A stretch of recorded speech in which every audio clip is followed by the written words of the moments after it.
Good evening, chat. Hello there. Welcome to the stream. Good evening, or good morning, or afternoon. Hello there, Jedge. Hello there, Unibear. Hello there, Gooks. Hello there, Cyrus. Hello there, Chaos. Hello there. Okay, I think I greeted everybody. Unibear. Okay. Hello there, everybody. Thank you so much for tuning in today's stream. Before we actually start today, I do want to do a little bit of a disclaimer.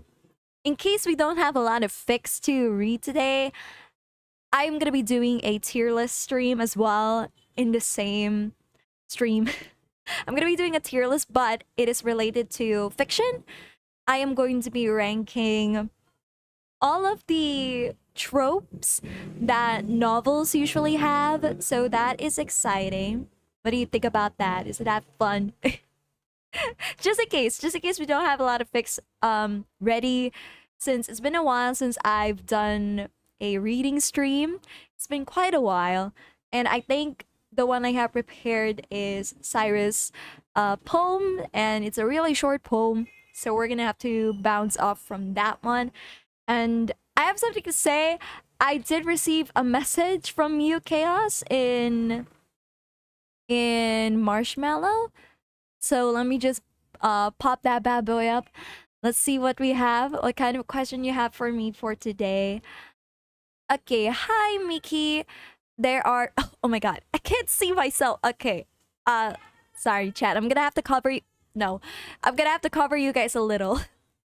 Hi Miki. There are 4 classic natural elements: fire, wind, water, and earth. If you could choose 2 elements as symbols of your own personality, which 2 would you choose and why? I would pick water and earth.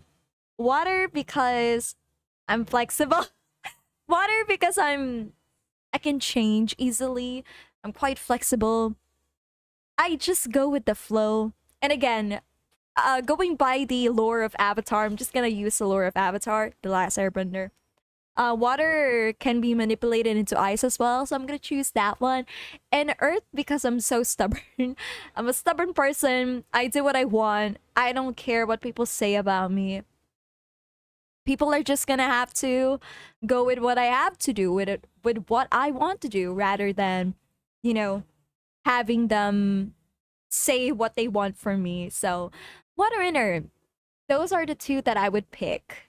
I'm not really kind of like an air person. I'm not a wind person, since I'm not a peacemaker, chat. It's either I'm the advocate or the challenger. And as for fire, I'm not exactly destructive in a way. I'm not that chaotic. I choose my chaos once in a while. I'm not always chaotic, even though public perception says another. So I hope that answers your question, Chaos. Thank you. Thank you for the question. Thank you so much. Pachi pachi. Pachi pachi. So let me ask you guys the question. You know, just for the chat. How about you guys? What do you want? What do you pick? Are you a fire, wind, water, and earth person? I'm a little surprised. I thought you would choose at least the wind. I'm not exactly like I'm not a peacemaker. That's why I didn't choose wind. But again, I'm basing it off as like Avatar The Last Airbender lore rather than any other lore. So yeah, wind is usually the peacemaker, and I'm not this peacemaker. I don't make peace. I do not shake hands with people and call it a day. No. Water and fire because I'm so inconsistent. Yeah, you have like different challenging personalities. It's usually the opposite. You want one thing and then you want the other. It's not usually just black and white. It's changing. It's ever changing. And fire and water have been one of those opposing energies. Fire and water is me, yeah, fire and water. I can see that, but why? But why, Cyrus? Hello there, Darkness. Thank you so much for tuning in today's stream. Have you eaten anything yet?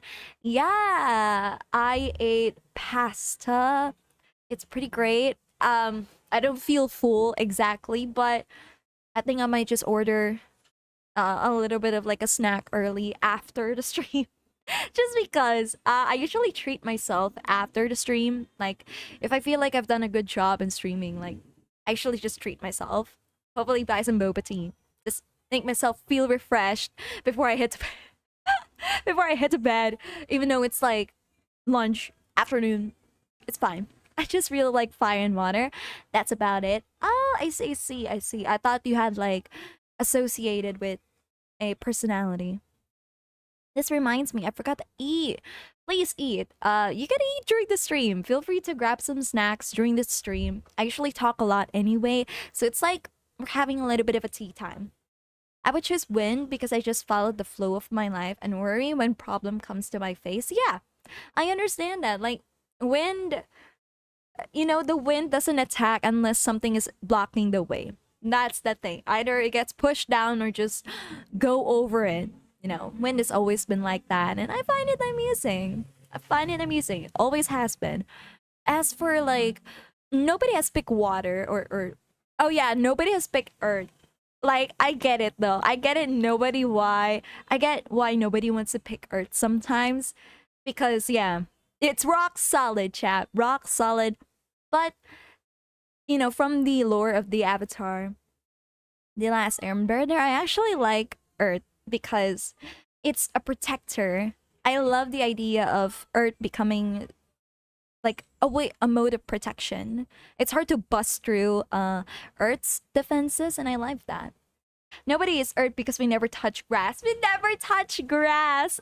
Okay, that makes sense. That makes sense. Yeah, I get that. But chat, once in a while we need to touch some grass, okay?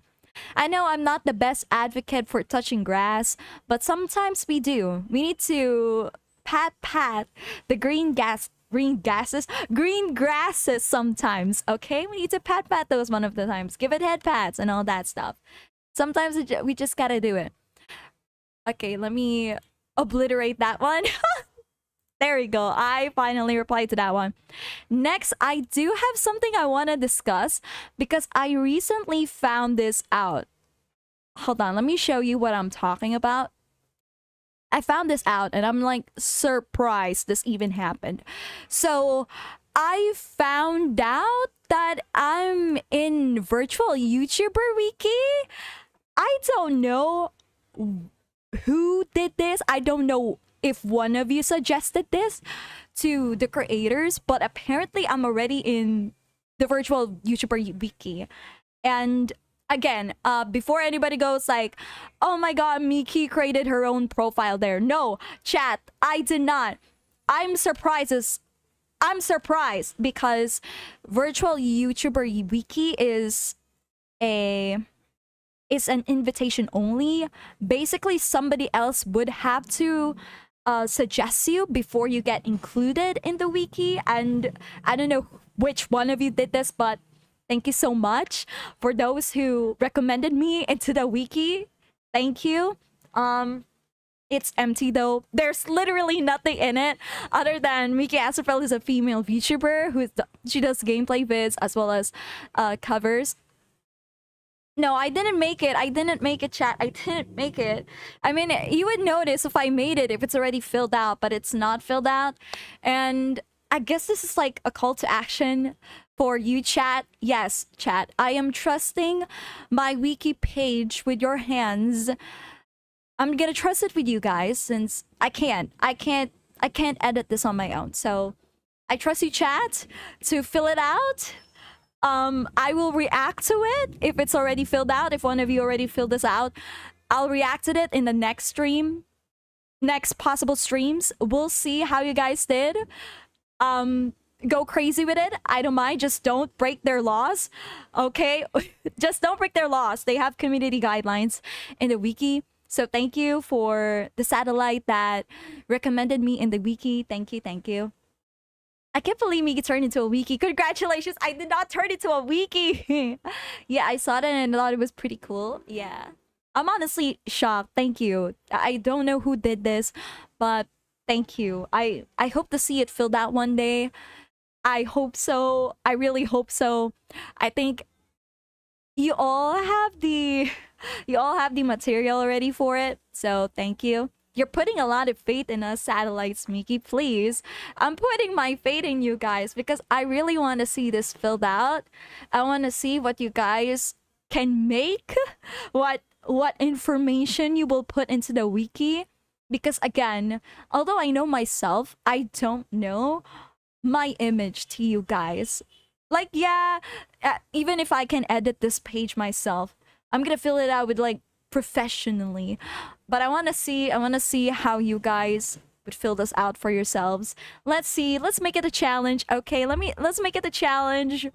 If you get a reaction from me, if I laugh or if I scream no, if I react at all throughout the wiki that you guys fill out, okay, I'm gonna put you guys on the starting soon. Okay, I'm gonna put you guys on the starting soon just because, to give credit. So there's that. Thank you, chat. By the way, stay with me tonight and Runaways have 200 listens. Thank you. Okay, I just posted the 100 listens in my community tab and you guys already made it 200. Cigarette Kisses is already like 300. Chat, come on, chat. What the hell? At least let the announcement post last a little. Dang, wiki page. Yeah, wiki page. I just said so. So fill it out when you can. I would love to see what kind of shenanigans you would put in this wiki page. Just please do not break their community guidelines. That's all I ask. Thank you. Thank you to the satellite that recommended me to the wiki. Thank you so much. Thank you. Arigato. Ah! No. The chat box. I would like to fill out the Miki page. Please do. I would honestly appreciate it if you guys can fill out the wiki page. I would honestly be so humbled, grateful if you can fill it out. I would be really, really happy. Gonna add in massive fear and cockroach. Chat, don't spoil me because I'm gonna be reacting to the filled out page. Okay, I'm challenging you, chat. I'm challenging you. Best lines. Okay, hold on. Let's do this. Okay, let's do this. I'm gonna put the Miki Awards or something. The Miki Awards. No. So here's the thing. So for the wiki, I'm gonna put best lines. The best lines included best description, funniest description, hog description, the Astrophel's description. All right, I'll probably add more, but I will figure out how to do this. The Miki Awards, the Miki reaction, because I'm gonna be putting it in the starting soon, so you guys can see yourselves in the starting soon. Because usually, other VTubers would put fan arts in the starting soon and all of that. But I kind of want to make it unique. I want to make it unique. I want you guys to have your names also in the starting soon, but in a very funny way. For best lines, best description, funniest description, pog description, and Astrophel description. And if you don't know what is Astrophel description, you know me, chat, okay? You know me. I'm a chaotic world eater, and you guys need to be chaotic world saviors, alright? We'll see. I'm excited to see what you guys can cook up. I'm really excited. Hopefully I get to react to it next week, this week. Who knows? I forgot to mention. Ah, man. This is truly an astrophelling moment. It is true. It's truly an astrophelling moment. I do have a question because I've been wanting to make this video for a while. I want to make a guide to Miki Astrophel or Miki Astrophel's best moments. I don't know which one is good because I feel like guide to Miki Astrophel is really helpful for new viewers, but at the same time I also want to make Miki Astrophels for 14 minutes, and I don't know which one, so I do need your opinions on it. So let's do that. Guide to Miki Astrophel or Miki Astrophels for Astrophel for 14 minutes. I need it. I need it. I need everybody's opinion on it. Yes, you are. I didn't see that. Oh no, I didn't see that. I didn't see that one. Oh my god. I didn't see the chat. Oh no. Okay, wait. What did you say? I have a whole doc of Miki clips. Yes, you are. Removes due to spoilers. Feel free to put it in a wiki. Guide to Miki Astrophel's most astrophelling moments.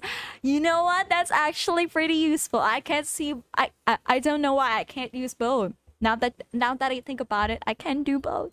It is funny. It's funny. I can't wait. You know what? I'll take your word for it, Judge. I'll take your word for it. Okay. So I'll leave that poll up for a bit. So let's move to the reading sessions, shall we? Thank you once again, chat.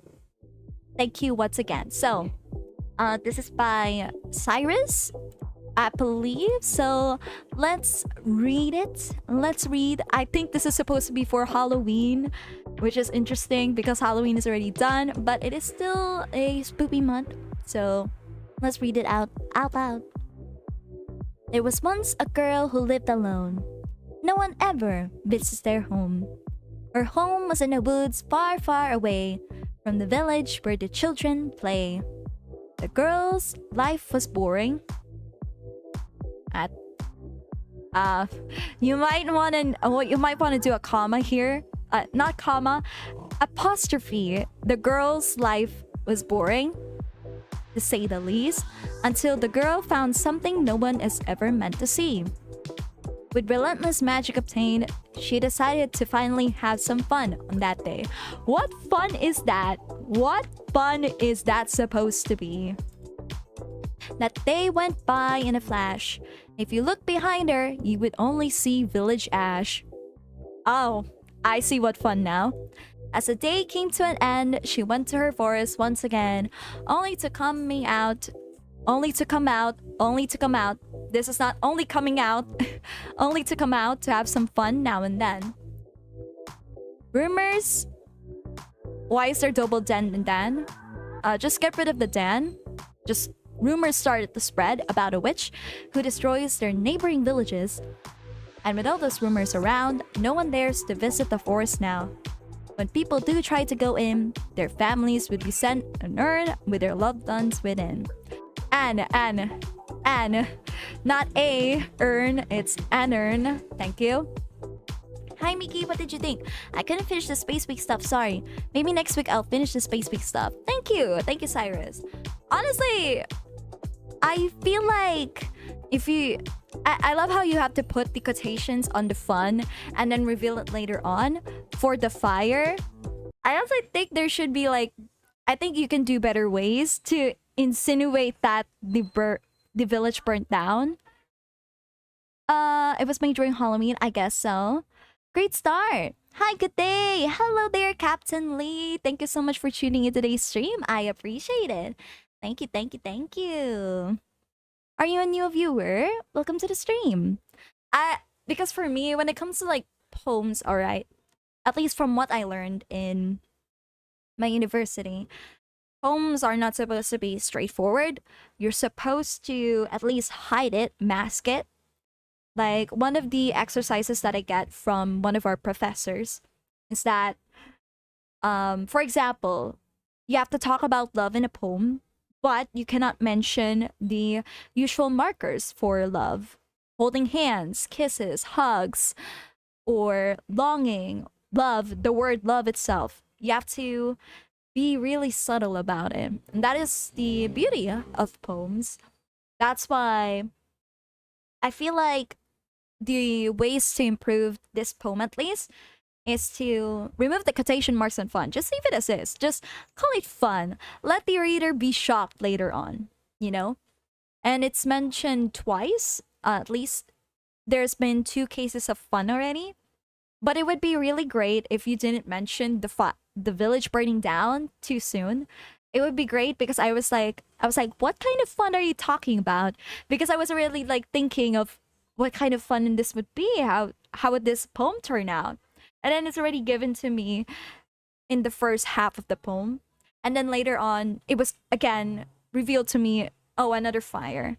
It would be great if it's like kept at the last part, or you step it up. Like from fire, absolute obliteration, absolute murder, psychopath, all that stuff.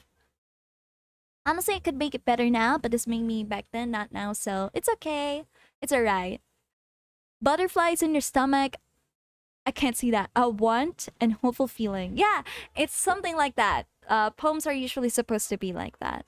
You know, you're not supposed to outright say what it's supposed to be. So I gotta say, I respect. Pretty great, Cyrus. Thank you so much for sharing your poem.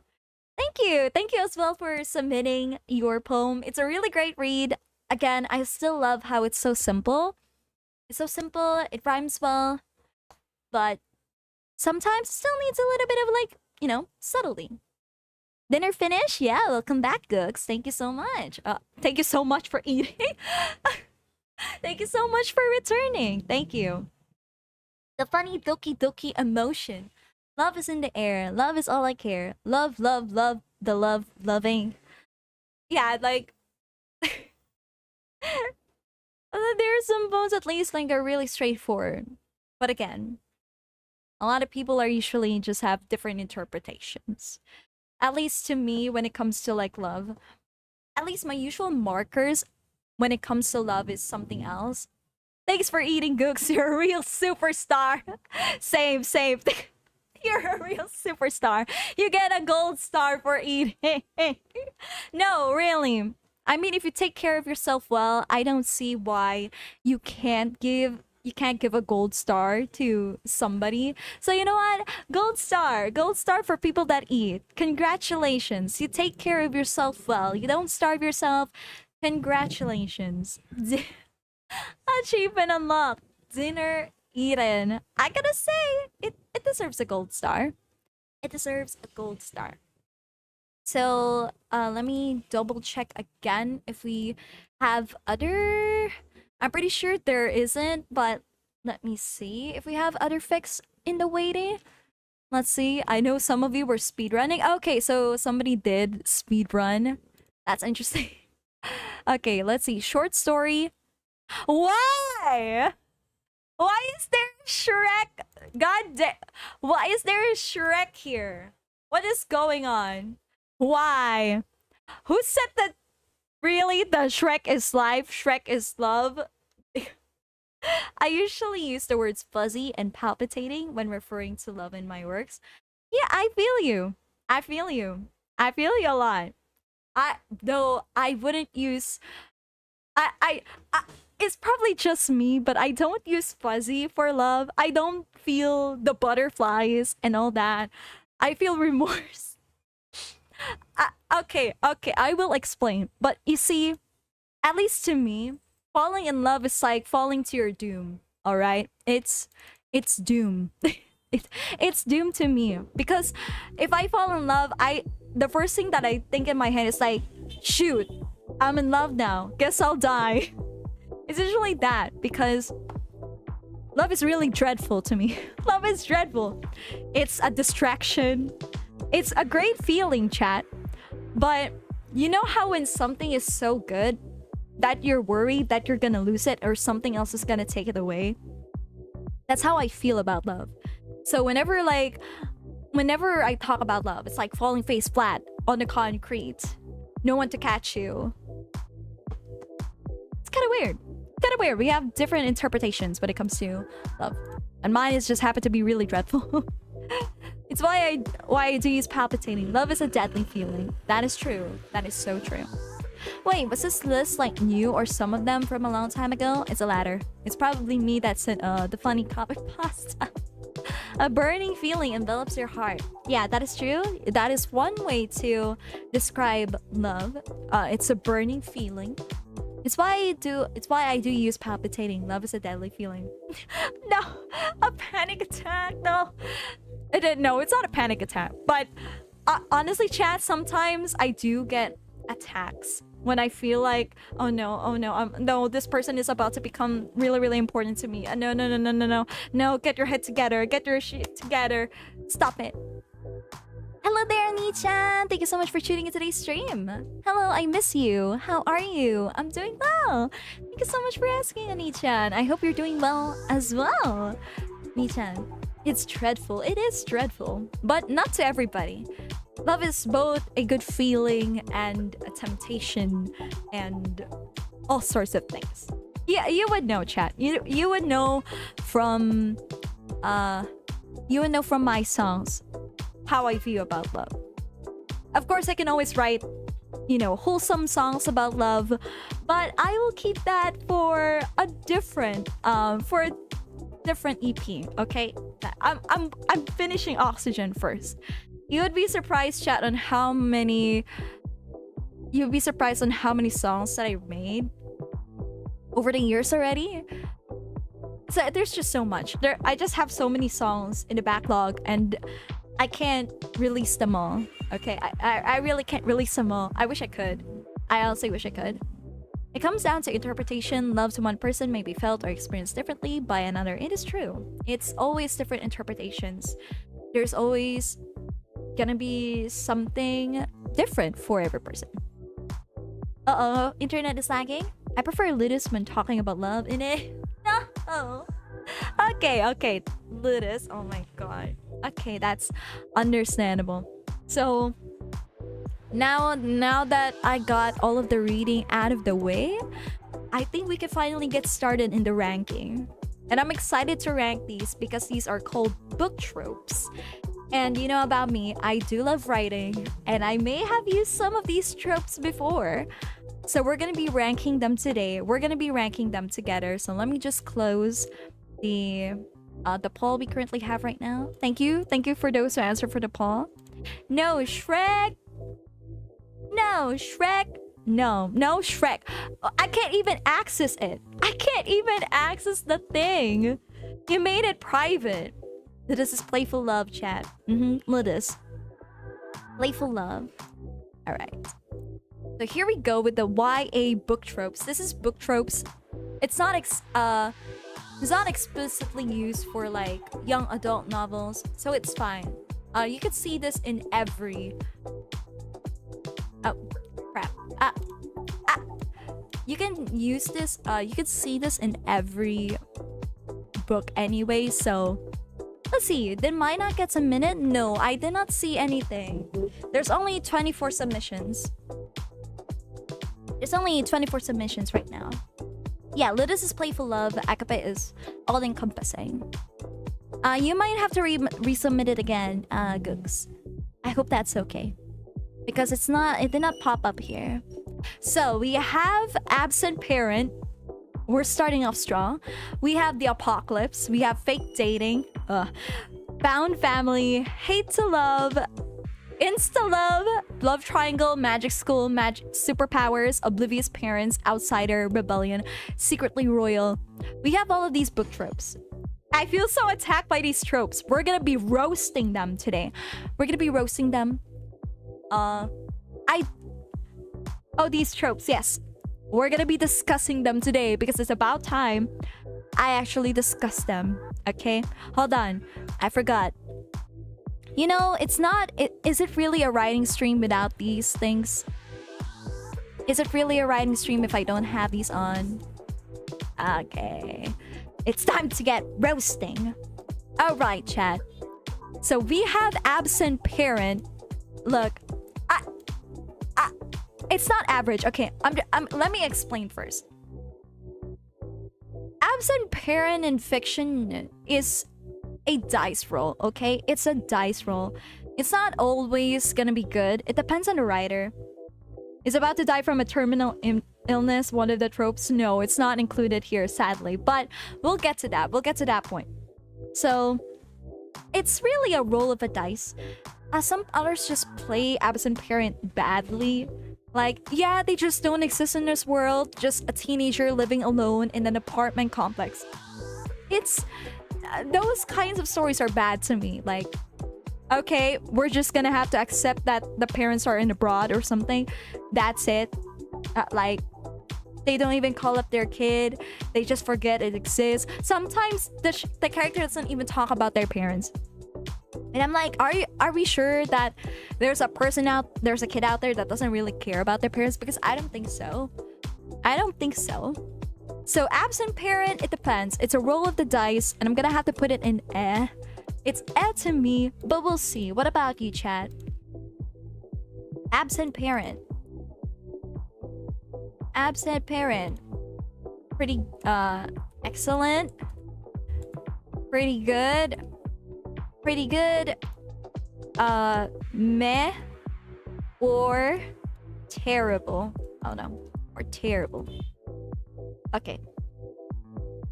I really wish that the terminal illness is part of the tropes that I have here, but it's only like how many tropes? There isn't much, chat. There isn't much to go off from. The absent parent trope is either encourages conflict for the character, character matures with hidden parental issues, or they are an overused rebellious archetype that skips class, that does no stuff. Yeah, unfortunately it does happen. It honestly does happen. That's why it sucks. That's why I just put it in eh. It's, again, a roll of the dice. Not a lot of people execute this trope really well, and I really hate the idea of like absent parents. Like, if you're gonna make an absent parent, at least, you know, don't make it both of the parents, because, or at least make it significant. Make it significant. Too relatable, put it in meh. Put it in meh. It's, you know, at least make it significant, because by the end of the day, family is not something you're supposed to forget. Like even if you hate your parents or love your parents, you're always gonna be thinking about them. It's probably gonna haunt you, or it's probably gonna make you feel love. There's no, oh my god, I forgot my parents. Did they actually exist? Percy Jackson in it. Yep. So it's meh. It's eh. Oh my god, somebody voted terrible. Oh my god, chat, that is brave. Terrible. Must be Percy Jackson. Yeah, no. Hey, wait a minute. Percy Jackson did not forget his mother, okay? He did not forget his mother. He loves his mother. I think. He loves his mother. He didn't forget his mother. So we're safe. We're safe.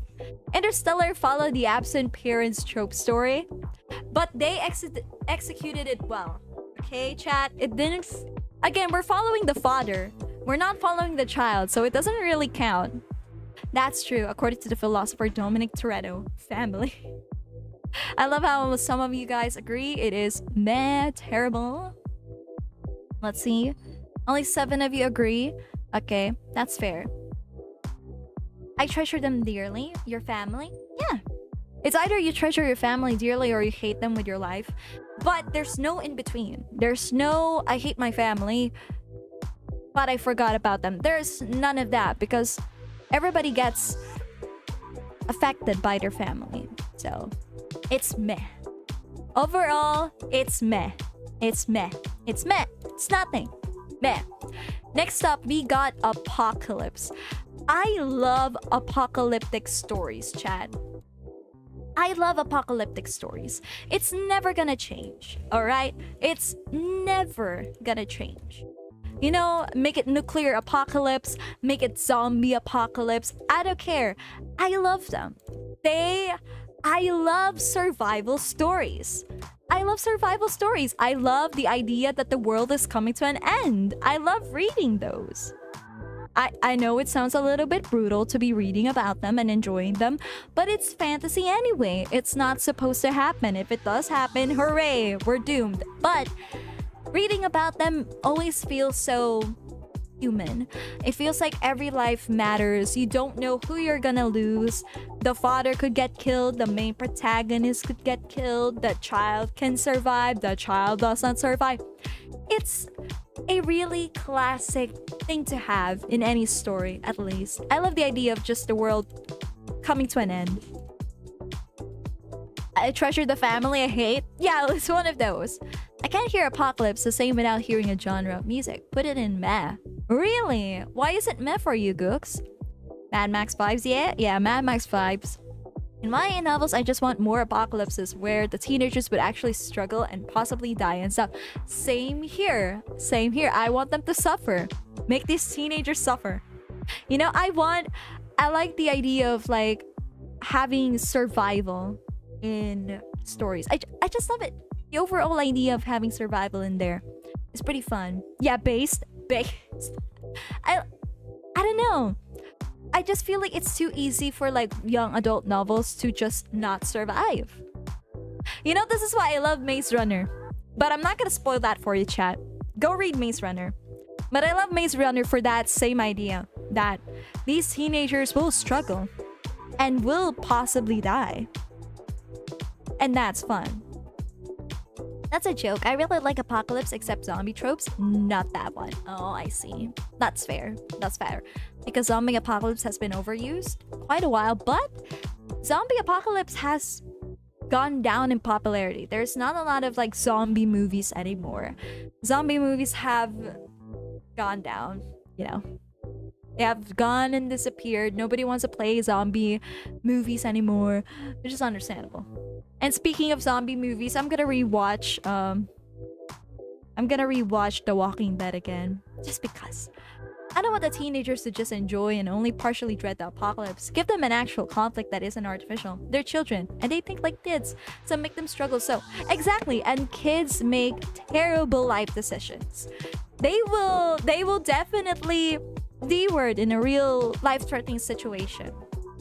Unless, you're well versed with surviving, which is not true with most cases. Hello there, ST. Thank you so much for tuning in today's stream. So I would have to agree. No, I would have to agree. I'm gonna have to put it in great, but I kind of like it. It's elite. Okay, I want to put it in great, but it's elite. Okay, it's elite to me. I love it. Isn't Walking Dead like 4 seasons? Yes.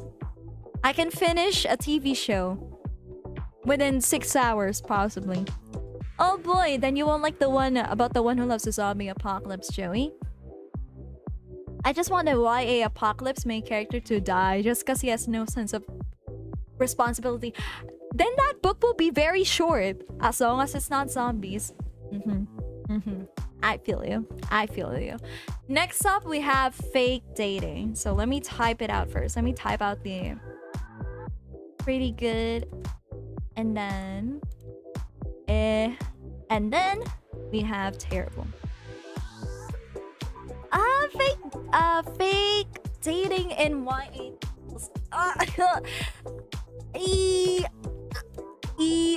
I don't know. I enjoy a good fake dating story, but as an actual plot, like if your only plot in a novel is to like have these two people fake date but like each other anyway, you know that stuff where like, oh please do not fall for me, and then the girl is like, oh I definitely won't, and it's one of those she fell first but he fell harder. Like, can we stop? Can we Yamete Kuda stop these tropes already? Like, can we stop?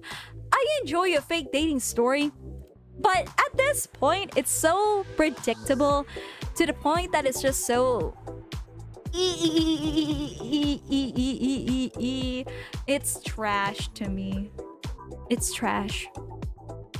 Walking Dead has 11 seasons. It's pretty long. But if they die, they can't develop their character though. Exactly. It's a really short book if that's the case. Not gonna lie, this trope is my guilty pleasure. It's so dumb, but I also low-key just want the fake couple to actually just be friends by the end. Like platonic and stuff. That is actually pretty brave of you, because by the end, usually with fake dating, they either never become friends or they date. There's nothing in between. It's not usually friendship. It doesn't blossom in friendship. It just ends up burning or just absolute nothing at all. So I kind of like the idea that they end up friends, but again, it's just so predictable sometimes where the guy is like, oh, you better not fall for me, and then the girl's like, yeah, I won't. I find it funny. I find it hilarious when it happens. So there's that. I just want the fake couple to actually get what they want. Other people they like. That is so true. Actually, no. Listen. Okay, listen. Usually the people that we like is not the people for us anyway. Mic drop. That's what I'm gonna say. It is true that the people that we want sometimes is not the people that we actually want to be with. It's a fantasy. So I don't really mind fake dating if they do end up with the person they don't actually like initially. Hold on. Oh yeah, I say this is a person that unfortunately watch Married but Not the Couple anime. So yeah, I think you just gave her an idea. Gave who an idea? Gave who an idea? Listen, chat. Listen. Fake dating is unrealistic in real life, okay? Hello there, man with the beard. Thank you so much for tuning in today's stream. It's been a while since I've seen you, buddy. Thank you for tuning in today. I appreciate it. Honestly, I don't know, chat. Like, fake dating in real life seems like a terrible idea. Like, either you have friends with benefits kind of relationship. I'm not judging people with friends with benefits type, but that is just gonna lead to self-destruction anyway. So having a fake dating, like, again, if you're gonna fake date, at least date for real, you know? Like, the person that you like is not gonna notice you just because you have somebody else now. Like, oh my god, now they're dating somebody else. I can't have them. I didn't notice their self-worth. No, it doesn't work that way, chat. It doesn't work that way. And if it does work that way, oh my god, date other people. Find other people to crush on. Because if it takes another person for them to notice for who you are, cut them off, chat. Cut them off. Been super busy with med school, but I'm glad to be here. Oh, you go to med school, okay. Glad you're surviving, buddy. You just gave Cheddar an idea?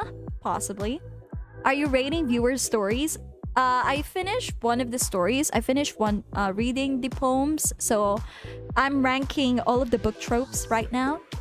I just put the fake couple to fake date, fake breakup, and then become besties for real, for real. It kind of works with... It does work. It can work. Unfortunately, cheese, I can't fake date anyone. I'm too broke that my fake partner would dump me for real. No! Oh my god. Is Cheese and Joey gonna be like fake dating now? Cheese and Joey fake dating! But it's funny. Apocalypse, that means you love my story. For real, for real. Of course, I love the story. I love Apocalypse. So that's why it's an elite. Let's see what everybody else reacts to. Excellent. Okay, that's Joey. Fake dating at the chat. For real, for real. No! Fake dating is easy. Just lie about dating a person. That is so freaking true, Gooks. That is so true. So somebody voted excellent. That's Joey. Somebody voted pretty good. Somebody voted... 3 people voted eh. Understandable. And 2 people voted terrible. Okay. You know what? That's fair. That's fair. That's fair. Hey, I'm not that predictable. You are. You just said so. Okay. To me, it's still trash. But again... I do love reading a good fake dating story, but it has to be good. So, next one is Found Family. Do I even need an explanation for this? Do I need to? It's elite. It's elite. I like the idea of that. If you have a terrible family, you don't need to be stuck with that family. You know, if people are really toxic in your life, it doesn't mean. You know, if your family is toxic to you, it doesn't mean that you can't cut them off. I like the idea of just finding somebody to be comfortable with, finding people to care about. It's wholesome. Found family is good. Found family is good. It's elite to me. That's why, for people who would say this is terrible, I'm so happy that you have a nice and wonderful family. Okay. Alright, let me put it out. Let's put eh and terrible. Let's start a poll. Let's see what you guys have to say. According to the great philosopher Dominic Toretto, I don't need friends. I've got family. Oh my god, you guys. That's crazy. Somebody voted terrible? Oh my god. Oh my god, somebody voted terrible. Miki is my family 100%. Oh my god. Listen, Miki is my family. I can't be a family. Come on. I can't be a family. But if you're gonna say Miki and satellites are my family, then yeah, that's a family. I think this is an et to me. Et to you? You don't like wholesome stories? Man, chat, that's crazy. One time I went to Joey's house and he told me to go home. I said I thought I was home.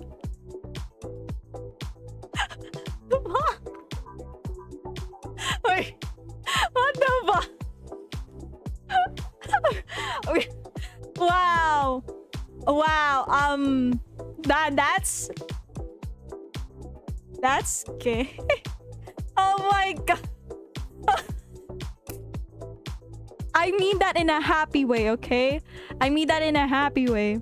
Miki, would you love me if I was a worm? Sure. That's great. That's great. Listen, chat. That's great. You know, sometimes... you know what, Cheese? That's great. I mean that in a wholesome way, in a happy way. Great as in a happy way, not in a sarcastic way, okay? Alright? Great. Great. Great. Thanks, Pookie Wookie. Oh my god. Cyrus, can you be my family? Surprisingly, like, who voted terrible? I just want to know who voted terrible. It's okay. I won't shame you. But who voted it?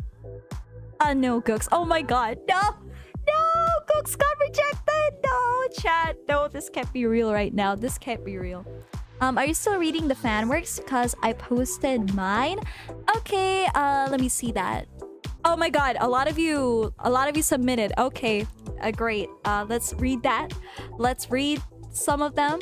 Let's take a little bit of a break from the ranking, shall we? So we can read the other stories. Okay. Hold on. Let's take a little bit of a break from this. Let me pop that bad boy out. Okay. Let's see. Okay. Let's see. Oh yeah, feel free to vote, chat. Feel free to vote. Alright. So a lot of you said pretty good for wholesome found families. That is good. Real-time rejection in the chat, for real, for real? Are you someone asked me, would you love me if I was a spider? I told them no, but I make you fight other spiders though.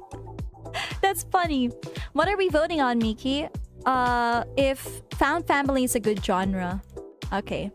So I have this on, let's see. Okay. Hold on. Please Let Me In Your House by Gooks Manry. As I was watching videos due to the never-ending boredom of doing literally nothing productive, I thought I was extremely hungry. I mean, I could order food, but delivery is quite expensive, but plus I never really like eating oily foods. Anything healthier costs more than fast food employees making a month. And I'm pretty sure their salaries an hour cost less than hunger. I'm really craving burgers. Instead of droning about money costs, I decided to look in my kitchen to find whatever I can forage in my fridge. It was a Kinder Bueno, 2 eggs, and frozen fries. Isn't Kinder banned in US? Isn't it banned? Like, if you have if you have a Kinder egg in your suitcase, oh my god, rip to the Brits, but it's gotta be confiscated. Better than turn-based rejection in chat. 2 eggs and frozen fries, which notably shouldn't be in fridge drawer. I should probably move them back into the fridge. Before my mind finishes mumbling about what is and shouldn't be in the fridge, the doorbell rang. I wasn't expecting any visitors, but I'm assuming it's delivery. At least, that would be what I think, if it weren't for the fact I never ordered anything these past months. Wow. Why would you put a Kinder Egg in your suitcase, though? Yeah, that makes sense. I don't know with the Brits, okay? Hello, may I come into your house? Who are you? A white, short-haired girl appeared on my doorstep, wearing what could be assumed to be a costume, black cloak, a bit of bread of side. About to properly say what would be the most? Well, maybe I'll keep that opinion to myself. You don't need to know who I am, since I'm just gonna... I think I'm gonna have to ask for a name, miss. Maribel. Cool. So can you let me in your house now? Please let me in your house by Gooks Monry. No. Why not? I gave you my name. I don't know you. Well, you don't need to know who I am. Just let me in. That's a red flag. I'm not letting you in the house. Well, I am wearing red. Now do you trust me? That's not how that works. I pray to the emperor that my cringe never comes to light. Sounds like a fashionable old lady. That is true. We're all cringe here, Sanchez, but we're free and happy, exactly. I may be cringe, but I'm free. Well, you definitely don't know how anything works, so instead, why don't I tell you inside about what I'm about to? No, you're not gonna trick me. I am not letting you inside a house. You didn't even let me finish. Now let me know. Stop interrupting. No, you know. You're trying to enter my house for some reason. I don't know you. My name's Mary. Shut up.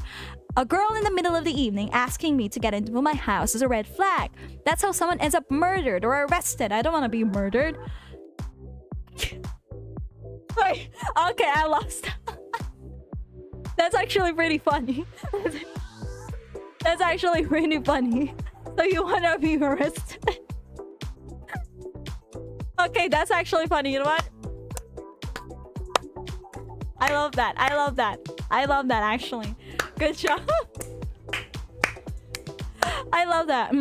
Okay. Rewind time. Rewind time. Shut up! A girl in the middle of the evening asking me to get into the house is a red flag. That's how someone ends up murdered or arrested. I don't want to be murdered. So you want to be arrested? No! At this point, I've already forgotten I was extremely hungry.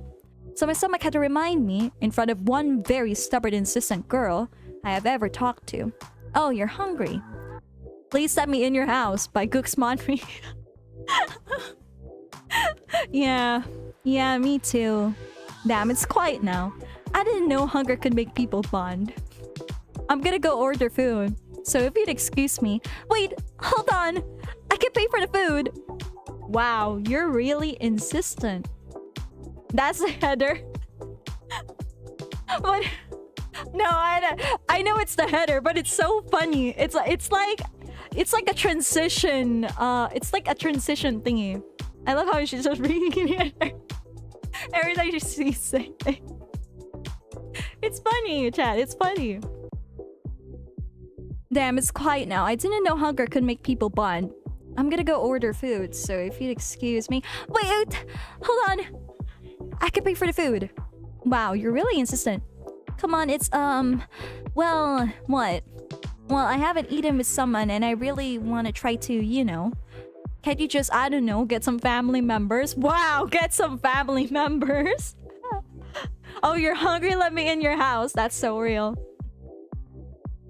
They're busy and reluctantly, I decided that, well, it wouldn't be too bad to eat with someone. I think so anyways. I really couldn't say anything after that. How much do you have? 20 bucks? That works. Come in. Really? You mean it? Sure, but that's all I'm willing to offer. Thank you. I appreciate it. And so I'll be having dinner with this random girl who wants company. That's it? That's it? No! Get some family, bro. Ain't that hard. It isn't that hard to get a family. That is so funny. Oh my god. Just get some family, bro. It ain't that hard. I love this. This is honestly a funny story. I gotta lie. You know what? When I saw the comedy, somebody submitted, oh yeah, this is a comedy story. I was like, really? I better laugh then. And then I'm left laughing. You know what? That's honestly good. Thank you. Thank you for the comedic little story there. I'm honestly imagining like a comic strip for this. I really hope this turns into a comic. This is honestly funny. Old lady sounds like stranger danger, but she evaded that by introducing herself. 10 out of 10, the most story of all time. You know, I would usually critique this, but you know, I feel like if it's too descriptive, if this story is too descriptive and all that, it wouldn't be funny. So I don't mind if there's no dialogue indicators or anything. So you know what? I'm gonna give props to you. You know, it's the perfect format for this kind of story. Congratulations, Cooks. It's funny. 10 out of 10, the most story of all time. It's really great. I appreciate it. Thank you. That was fun. That was honestly fun. Next up, we have the next one. Let's see. This one is a chapter, Shadow and Barrier. I only accept Google Doc links, so resubmit it again as a Google Doc link. So I'm not gonna be reading your story if it's not in a Google Doc, so I apologize. So let's go back to ranking. Please follow the instructions, chat. Thank you very much. It served its purpose. It's kind of funny, and it feels like it'd be funny as a comic. Yeah, I'm hoping it turns into a comic. Oh man, I don't know if you know, but I wrote that in an hour. You wrote that in an hour? Please. That... Honestly, it's worth it. You got a funny story out of that. I found it funny. It's pretty great. It's pretty great. Alright. Next up, we have Hate to Love. Ah, man. Hate to Love. I love stories, Hate to Love. I'm not gonna chat. I'm not gonna chat. I'm not gonna lie to you, chat. I love Hate to Love stories. So what do? I wouldn't put it in elite, but I do love Hate to Love stories. I love the idea of like villain and hero. I love that one. I love hero and villain story types, or the good versus evil and end up falling in love with one another. I love that kind of story because I'm the evil one. Where is the hero to my villain? Where? I don't see them. Because people in real life wouldn't actually date an asshole, okay? They wouldn't. I mean, they would. But, you know, there's no sexy villains out there. Kind of like enemies to lovers trope, or the screw you, but then you're too good. Exactly. It's the enemies to lovers trope, but also, damn, I hate you so much, but I love you anyway. Kind of like that story. I love those stories. I love the villain and the hero. I love those kinds of stories. I apologize. I like the idea that the hero is also traumatized, the villain is also traumatized, but the villain is able to cope with their trauma, and the hero does not. The hero overcompensates by trying to save a lot of people because they weren't able to save themselves. And I feel like that's awesome. Would you say you need a hero? You're holding up for a hero to the world. No! Speaking of I Need a Hero, I made the cover of that song, but it's like the villain version, where it's like, I need a villain, I'm holding up for a villain till the evening. I actually haven't read much of those kinds of stories, so now I'm just imagining. Really? So Loki Shira, yes. Really? You haven't read a lot of stories like that? There's a lot of good ones. A lot of people like enemies to lovers anyway, so you would find a lot of like interesting fiction about it. So I hope you do, because it's really great. It's one of my favorite genres. What about you, chat? Please, chat. You gotta vote on it, chat. There's only 3 of you that voted. I want to know your thoughts and opinions. Let's see. Please, chat. Vote. Let me write like this. Like, role-playing, fake dating. No. Role-playing, fake dating. Okay, excellent. Pretty good. A lot of you are torn. That's equal. Don't make it equal, chat. Chat, no. Don't make it equal. Please tell me you're not making it equal on purpose. I am sorry again. I already posted it in Google Docs. Thank you. Thank you so much. Thank you. I'll revisit it again. Let's see.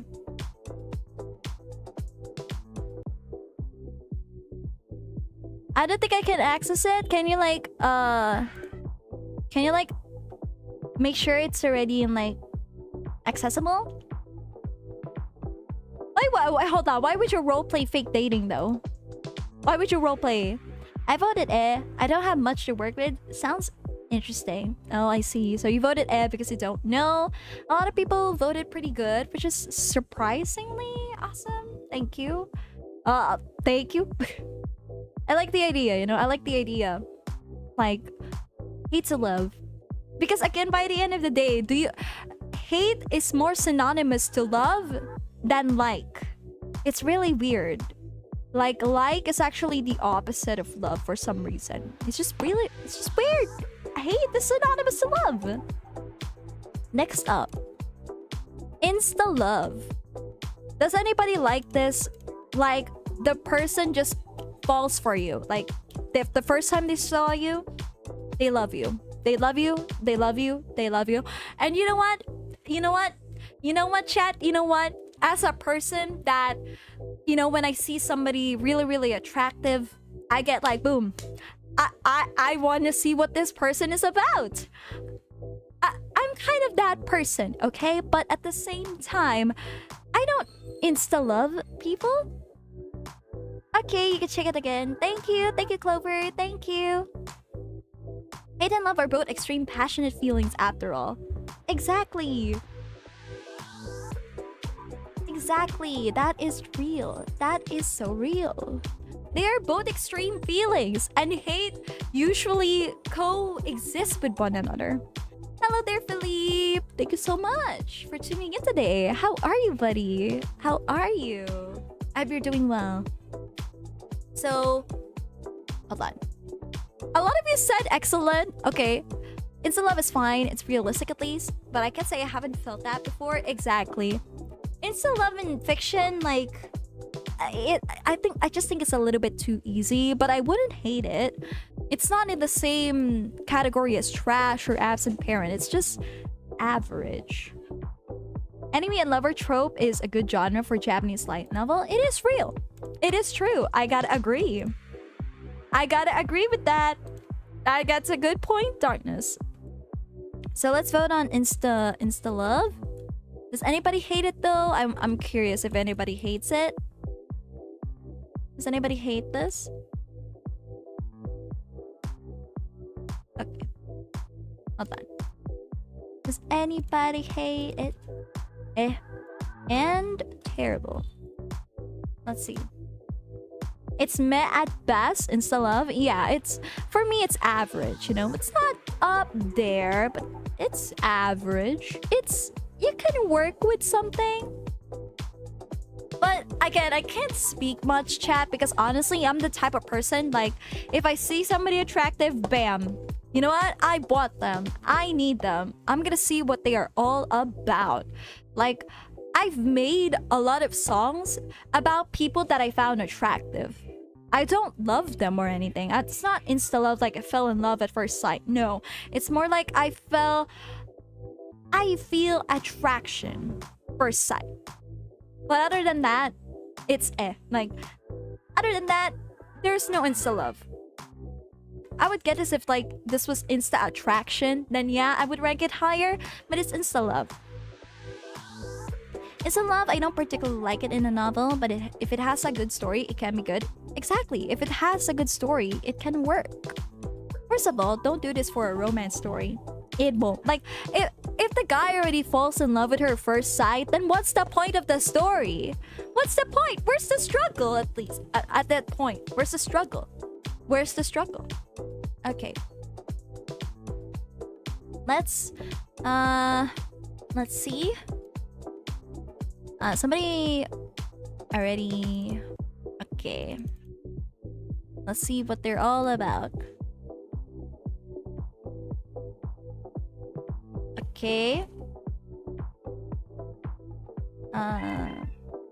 Let me see, chat. Hold on.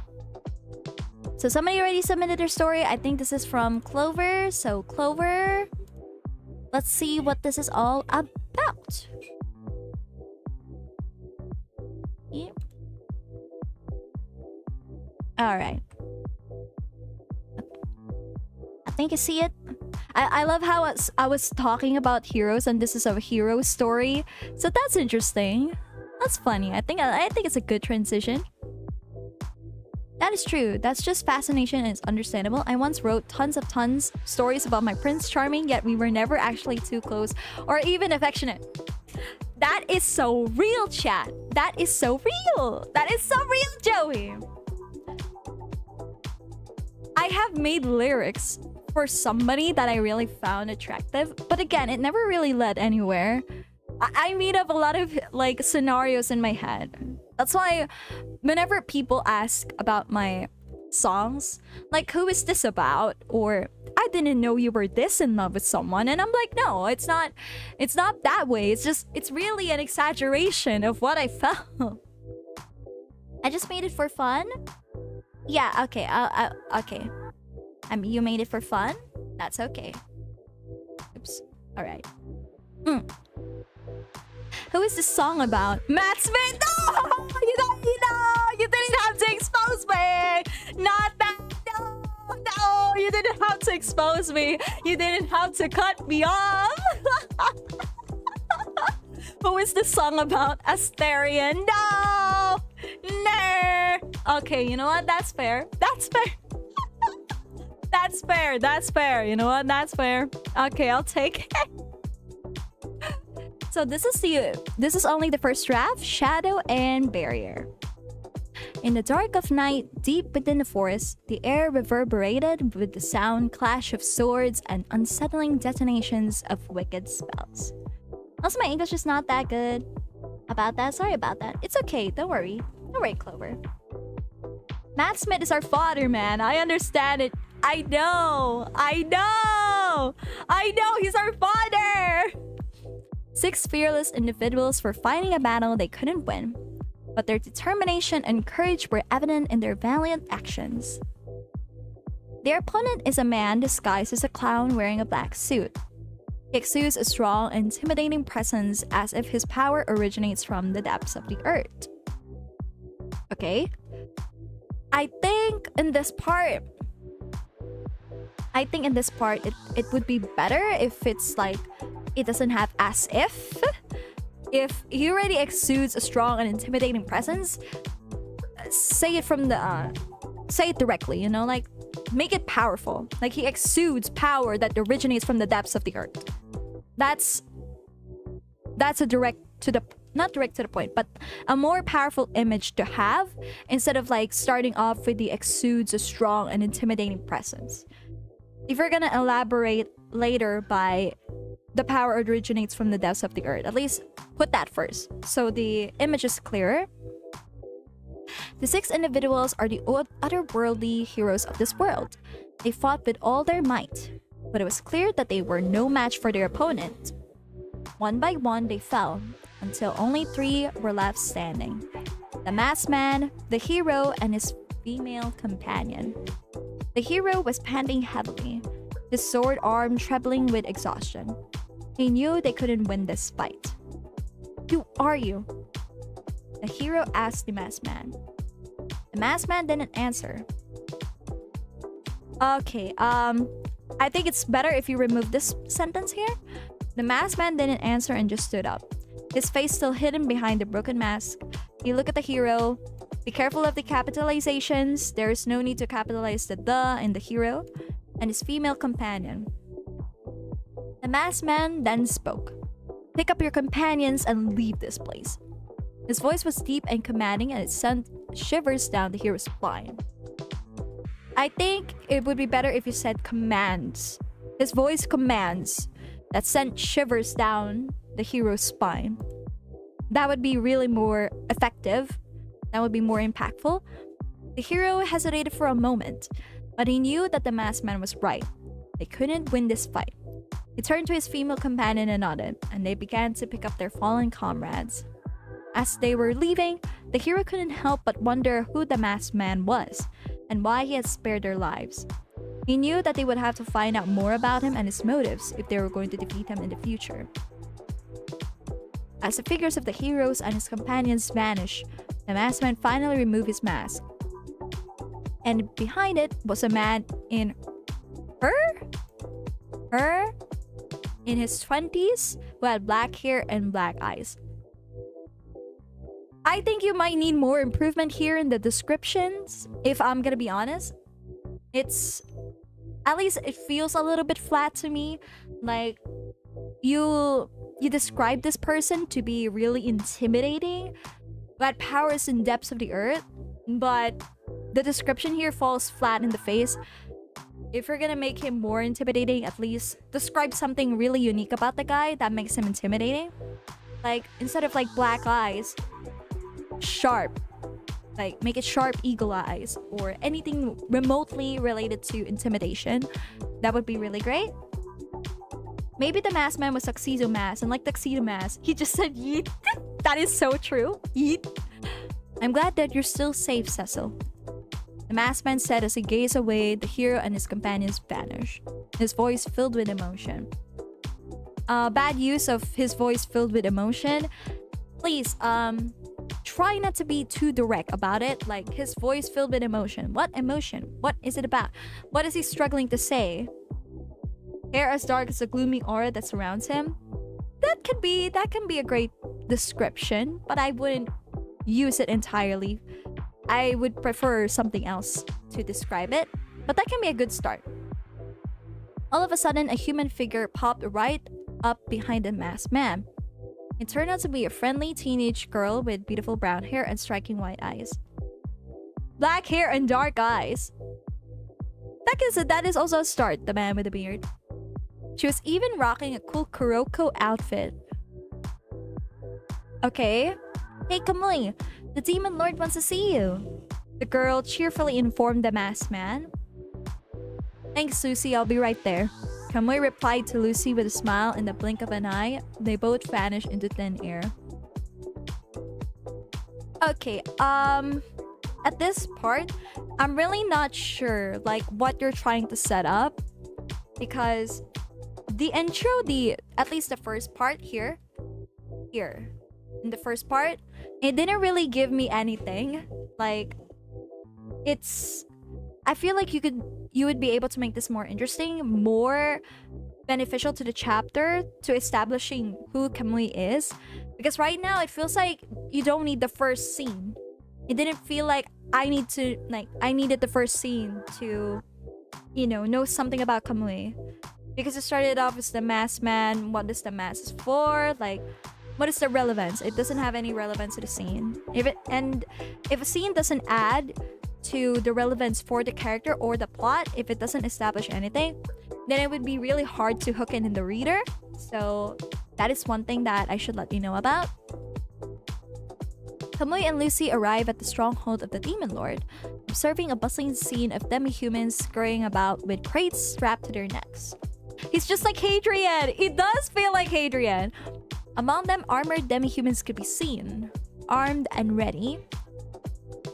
I mean, if you're gonna have the sentence armored before armed and ready with weapons holstered at their hips, either get rid of armored or get rid of armed and ready. Hey Kamui, come this way! Lucy cheerfully called out to me. I accompanied Lucy, and together we came to a worn-out tent that appeared to be lively with people. Lucy then said the Demon Lord is inside the tent, but please make sure not to create any trouble, alright, Kamui? Lucy cheerfully pointed her finger at me before vanishing. I carefully adjusted my attire and replaced my mask before entering the tent. Inside, a gathering of individuals knelt before a young woman seated on a regal throne. She appeared to be in her 20s, with ebony hair, dark eyes, and adorned in a majestic purple gown. I don't get it. Like, Kamui has a this woman that we don't know yet has a better description than the main character, Kamui. So, alright. Something to keep in mind. An ominous aura emanated from her, signifying her status as the Demon Lord. Your Highness, I have heeded your summons. How may I be of service to you, humble servant that I am? I spoke with utmost respect, following the example of those around me as I knelt before her. Tell me, how did your encounter with the heroes from the other world transpire? The confrontation with the hero proved to be arduous. They possess formidable power compared to that of your Highness. I replied, delivering my report. As I finished speaking... Remove this. Okay, this as I finished speaking, if he already ended his sentence here, There is no need to follow it up with as I finish speaking. Alright. I sense a shift in the atmosphere within the tent, accompanied by hushed conversations among the attendees. After hearing the hushed conversations among the attendees, a lot of repeating words. I've always said this before, chat. Be careful of repeating words. Like, if you're gonna be using a lot of repeating words, at least use them strategically. Because if they appear in like immediately in the next sentence, in the next sentence after the previous paragraph, it just feels like really difficult to get through. It's really hard to read. The Demon Lord then emanates her overwhelming presence throughout the tent and commands everyone to be quiet with a commanding voice. The Demon Lord continued her questions for me. So, my humble servant, in your opinion, will I be able to beat the heroes if we fight to death? Suddenly, there's no need to put suddenly.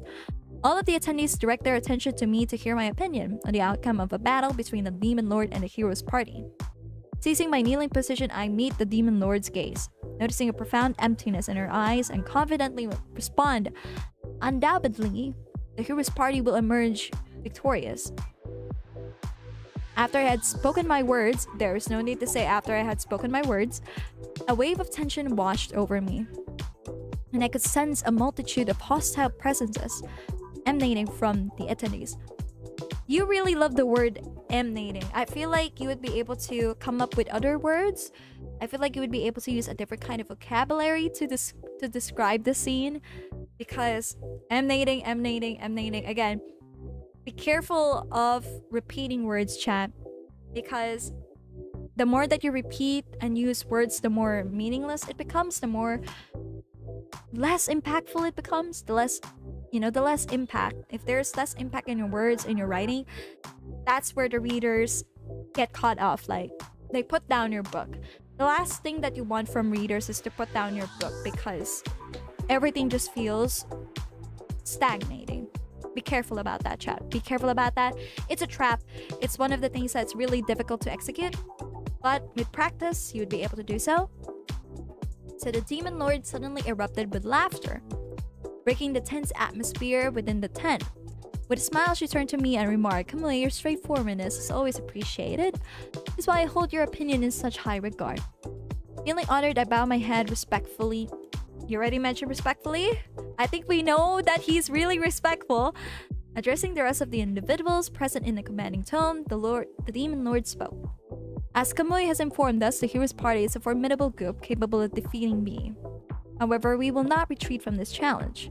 Instead, we will strategize and prepare ourselves to confront them head-on. Our unwavering determination is to protect our homeland from these humans, who will serve as our greatest weapon against their formidable strength." The attendees nodded in agreement, their expressions reflecting their newfound resolve. The Demon Lord words... Okay, another thing that I've said, here, the Demon Lord.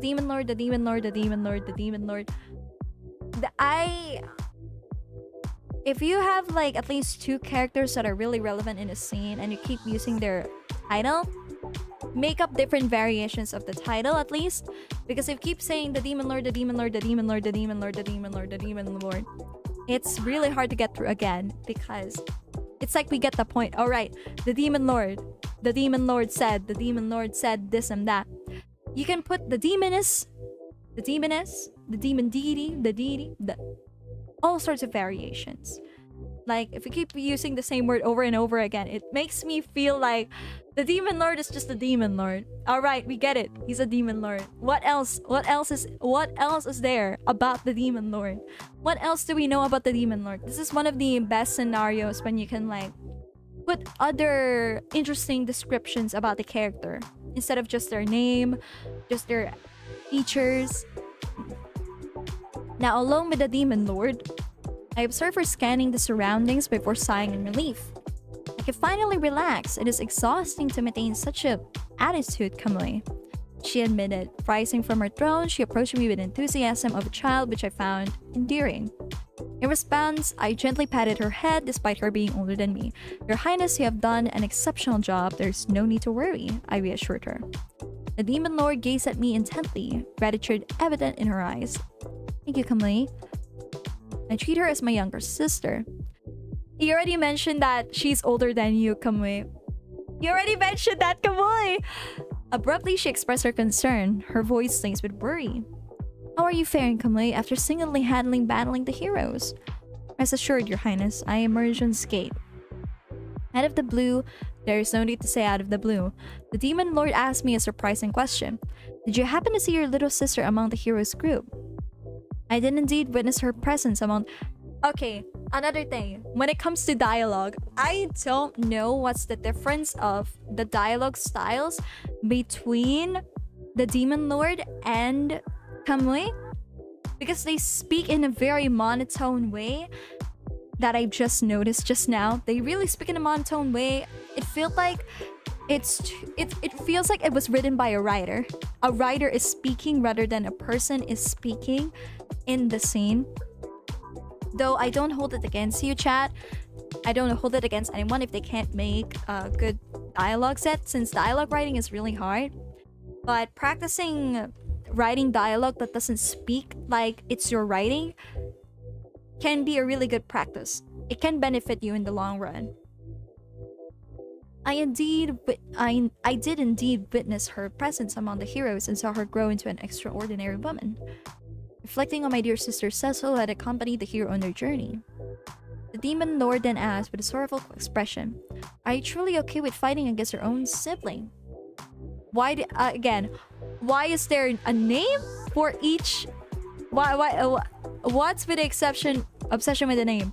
Because nobody's, at least in dialogue, in real life dialogue, at least in real life, nobody says, "Oh my god, Joey, you should hear about this. Joey, why do you want to do this? Joey, cheese." No, we don't say the name. It's just too repetitive. I knelt down in front of her and renounced my vow, saying, "Your Highness, ever since you saved me in the forest, I made a promise to help you defeat the gods who wish to harm this world. My loyalty lies with you. I understand the gravity of the situation and the difficult choice I must make." Joey, for real, for real. I mean, it is true. I don't say, "Oh my god, Joey, you should do this, Joey. Joey, why are you doing this, Joey? Oh my god, Joey." I don't repeat people's names. Like, people don't repeat people's names, chat. The demon lord's eyes softened with gratitude as she touched my shoulder. Yes, we know he's Kamui. I appreciate your dedication and sacrifice. It pains me to ask this of you, but I am grateful for your unwavering loyalty. Together, we will overcome obstacles that come our way. As we stood there, unified in our purpose, a flood of childhood memories overwhelmed my thoughts. From birth, I was set apart from others, possessing a meager amount of magic that allowed me to perform basic barrier spells. In stark contrast, my sister obsessed an abundance of magic comparable to that of legendary heroes. Within our village, a grim tradition prevailed, where children with limited magical abilities were offered as sacrifices to the demons. As the one with the lowest magical prowess, I found myself destined for this fate. However, it was in this dire situation that the demon lord intervened. I pledged my unwavering loyalty to her. With a renewed sense of purpose? Alright, so this is chapter 1. I can say for sure. So I'm just gonna summarize my points. Be careful of repetitive words. Make sure that the scenes that you write is essential to character or the plot. If it's not essential, cut it out. Again, improve descriptive writing. Since Kamui is coming off as a very intimidating person, at least when you describe what he looks like, how he comes off, use other descriptive words, use a narrative to establish that kind of character. And if he's gonna be like, if there's gonna be a juxtaposition to that later on in the chapter, at least make it so that he actually still keeps his intimidation. Because like when I'm reading this, right, he comes off as intimidating. Okay, we get it. He's intimidating. And then suddenly he's all soft, respectful towards the demon lord. It felt like, what is his personality trait? It's not consistent. Like, there has to be like, even though his like pose is intimidating, he can be soft. There should be at least one retaining factor from what he shows to other people versus to what he shows to people that he's really intimate with. So that is my advice. I hope that is something useful to you, Clover. I hope that's well. Thank you. Thank you for submitting your original chapter. I appreciate reading it. I love reading it. Thank you so much. And I hope other people in the chat learned from that as well. Hopefully you guys learned from that, because honestly, writing is hard. That's what I'm gonna say. Even I struggle with writing something, at least to the level that I actually enjoy. It sometimes the images that we make in our head doesn't translate to the capabilities that we can write. Thank you for the feedback. Thank you so much for submitting. I honestly appreciate it. Thank you for mustering the courage to submit your story. Thank you, Clover. Writing is difficult. That's what I'm gonna say, chat. Even though I'm saying these advice to you, chat, even I struggle with it sometimes. Even I would have a hard time writing. And again, like, writing takes a lot of time. You know, if you feel like you can't write something today, you can't write a very beautiful piece right now, then just put it off for the next time. Even if you can't finish one writing, it's fine. There is no need to worry about that, because there are some writings that's probably never meant to finish. You're supposed to start on a new one, and that's okay. So thank you. Thank you, chat. Thank you so much. So let's go back to the ranking. Thank you, Clover. Wait, hold on, let me check if I have... Oh my god, I do have another one. Okay, that's interesting. Oh, an essay? Somebody... No? Oh, somebody sent an essay? Okay, hold on. Somebody sent it. That's actually really... Oh my god, I didn't know. Oh my god, sorry. Oh no. Oh no, sorry, Clover. I didn't see. Oh my god, do you want constructive criticism? No. Oh no, I'm sorry. I'm so sorry. I didn't see. I saw so late. Oh my god, Clover. I didn't know. Oh my god, I'm so sorry. I'm so sorry. I'm so sorry for giving you a constructive criticism. Oh my god. But you did say, let me... you want my thoughts. So sorry. Oh my god, Clover, I'm so sorry. Oh my god, oh my god. I'm so sorry. I feel like Kamei has a Batman vibe. Trying to send a customer complaint to McDonald's. No. Okay. So we do have a video. I think this is supposed to be a video essay. Okay, let's see. I can't... Okay, I read it again. Oh, here. It says no criticism. Okay. I'm so sorry, Clover. I'm so sorry for giving feedback, but you did ask. I thought you wanted constructive criticism, but I guess feedback is like good feedback. Okay. And I can't see it. It says you need access. Okay. It says I need access, chat. I can't see it. I can't see the work. Okay. That's fair. Alright. Let's go back to ranking. Dory, I just wrote that novel for fun. Okay, good. I was like so scared. I feel like I might have trampled on your feelings, and then it's like, oh you weren't asking for constructive criticism, and I'm like, oh my god. I'm so sorry. Oh no. Okay. So we have to go back to ranking while I wait for other submissions. I actually really want someone to read it. Good. I'm just glad I didn't trample on anybody's streams, okay? Like, I don't want to trample on people's streams. I ask consent, okay? I ask consent if people want to have their readings be judged. Not judged, but like, be looked at with a critical eye. At least with a kind critical eye. So, next up is Love Triangle. Love Triangle, you know what? I'm actually tired of love triangles. You know, if somebody is forcing you to pick, like, if somebody is like contesting you, like, If somebody feels like they have to choose and they don't feel like choosing, why are you in that situation? I know love triangles are really spicy, but if you really think about it, if somebody is like delaying in picking who they want, I don't think it's a good idea. It's not a good idea. It sounds nice in fiction, at least. It sounds great in fiction. Like love triangle sounds great in fiction, but it's not a good feeling. Miki started the James accidentally. That is not the intention, Gooks. That is not the intention. So for me, love triangle feels like it's like I don't mind reading about it once in a while, but don't be cowards, chat. If you can't, don't be cowards. To some writers out there, if you love both characters for one character, make it poly. At this point, make it poly. Do we really have to choose? If they both like the character, if they both like each other anyway, then why can't they date? All three of them. You're gonna hate love. What is that?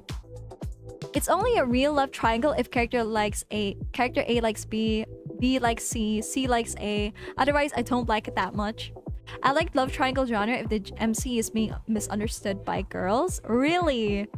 I love the love triangle if they ended up straight. Okay? They are a holy triangle. Alright? I love it when the three characters end up together in a relationship. Because why the F not? Would you not want that? Make it poly. Make them all in a relationship. I don't care. If they love each other that badly, at least make it happen. Also, I prefer it when the love triangle ends with the character A not picking either B or C, but just completely picks a different character. I love that. I love the out-of-the-box options. But I'm gonna let you guys choose. But isn't that the love square? Not a love triangle. That's a love square. I'm gonna say and terrible. What do you guys think? That's what happened in Kanojo anime. Ooh. Which one? Which part? The first one that Joey said or the second one that Joey said? Imagine squares, pentagons, and hexagons. Love squares is fun to read, but love triangles is a menace to read. At least for me. It's a menace, chat. It's a menace. I don't like either. I don't like reading love triangles that don't end up in a poly. Okay? I'm looking at you, Lockwood and Co. I'm looking at you, Lockwood and Co. But that's just me, okay? That's just me. I love reading love triangles, but only if there's actually a reward, a good reward by the end of the day. A lot of you said nobody said terrible. Somebody said excellent. Okay. It doesn't become a square if character A just doesn't choose between B and C and lets them down completely. Okay, that makes sense. You know what? I'll take your word for it. I'll take your word for it, Joey. So, good job. Good job there. Good job. So a lot of people said alright. That's fair. Next up, we have Magic School. As somebody that likes Little Witch Academia, as somebody that loves that genre so much, I'm just gonna say it now. It's super cliche. Magic schools are super cliche, but I love the concept so much. I love it. I can't let it go. I'm sorry. Now the tier list is Ferb from Phineas and Ferb. Why? Magic School is an excellent trope. Love triangle when that hate line comes in. You're a wizard, Harry. Pretty good. I love Little Witch Academia, okay? It's never gonna change ever. Hold on. Terrible. Let's see. Yeah, it's a really cool trope. It's such a classic trope now. It's probably overused. People are probably tired of it, but I love it. I love magic schools, and I always will love magic schools because it's what I grew up with. It's what I like. Next up, with magic and superpowers, it's elite. I don't think we need to vote on this, but it is elite. I love it. I love magic powers. Like, would you really not want to put magic powers in your story? Would you really not want to? Would you really not? Because of me, I think I would. I would. I honestly would. Next up, we have oblivious parents. Oblivious parents, it's the same thing with like absent parent, but at least with oblivious parents, actually no, it depends on the story. If your kid is getting like A-worded by lots of people and you're still oblivious about that, then you're a terrible, terrible parent. But if you're oblivious parent, as in you're oblivious because you don't know your child is already sporting a lot of magic powers, then that's elite to me. But otherwise, oblivious parent is a roll of the dice. So it's eh. Next up, the outsider. I don't know what they mean by outsider, but I have a feeling it talks about being an outcast. I honestly hate outcast stories nowadays, chat, because I don't know why outcasts still get outcasted. When being an outcast is already like a cool thing. Like, nobody wants to be the popular person anymore. Everybody wants to be the outsider. Everybody wants to be not like other girls or not like other guys. It's really weird. So outsider trope is trash to me. Next up is rebellion. Rebelling against your parents, rebelling against your friends, rebelling against society. It's great on paper, but not that much for like character satisfaction, so it's eh to me. Then we have secretly royal. I love Princess Diaries, okay? I love that movie. But by the end of the day, it doesn't happen in real life, so I'm just gonna put it in no. I would love to be a secretly royal. Sometimes I remember when I was a kid, I pray that one day that someone would just knock on our door, and then I would just find out that I'm secretly a royal, I'm secretly a princess, or I'm secretly some goddamn ruler somewhere. I have like royal blood. But it never happened, chat. It never happened. So it's never gonna go to the elite, okay? Star-crossed lovers. You know, I like consent, okay? I love consent. Knowing that I'm destined for someone when I like somebody else is painful to me. So I'm just gonna say no. But in fiction, I kind of like it. I love the idea of star-crossed lovers in fiction. So that is fun. Reality is often disappointing. Oh, we are just jumping, alright. The like Little Witch, yeah. I mean, magic is the main thing for isekai genre. Exactly. Outsider, the one who touches grass? No, outcast. Imagine attending a school of outcasts and weirdos and you're still the outcast. That is literally Wednesday. That's why I hate the TV show Wednesday. Whoa, Miki, do you need to do something after this? Reality is often disappointing. It's true. You have a royal blood. You're a royal blood. Have a royal blood, Miki. Chat, you don't know how much I wish as a child that I was like a secret princess or something. A secret princess or a secret queen. Maybe a secret king. I don't care. I've always dreamt of that. And it never happened, chat. It never happened. I'm not some secret royalty out there. I don't even have celebrity parents to be... and to practice nepotism from. I'm disappointed every day, chat. I'm disappointed every day. There must be a parallel universe somewhere that I am of royal blood. But no, it just never happens. You're a star, Miki. You're a star. Gosh dang. Gosh dang it, chat. Gosh dang it. Understandable. Next up, we have... who else? The Chosen One. You know, I like the trope of the Chosen One. Same thing with the... hate to love. And I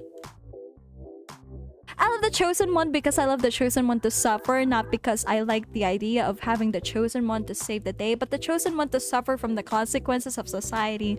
So, in other words, great. It's great to me. It's great because I want people to suffer, and not because I love the Chosen One. Next up, we have the Golden Trio, absolutely an elite. It's an elite chat. It's an elite concept to me, okay?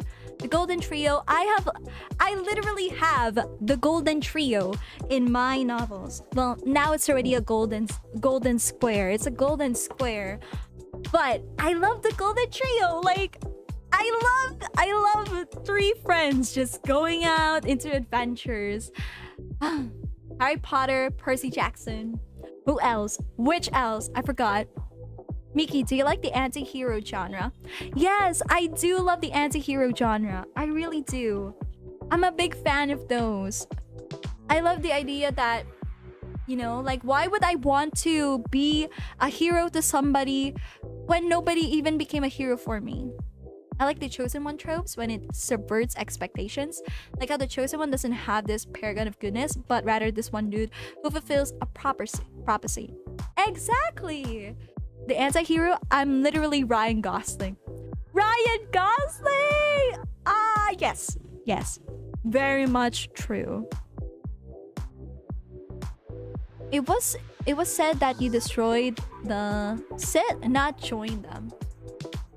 Hello, pleasure to meet you. I have come with magma soup. How was your day? Oh, thank you so much for the magma soup, but I might melt because I'm a comet. I am doing well. Thank you so much for asking. NH, thank you. Thank you. Like, listen. Anti-hero is really great as a concept to me, at least, because I like the idea of people just not wanting to save other people. It's normal, chat. We should normalize that. Why would I want to be kind to someone when nobody in life is kind to me?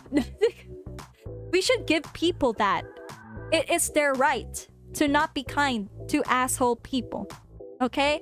Like, people would say, like, being kind to someone despite... Okay, that was rude, OBS. You didn't have to cut me off, but I got cut off. I got cut off.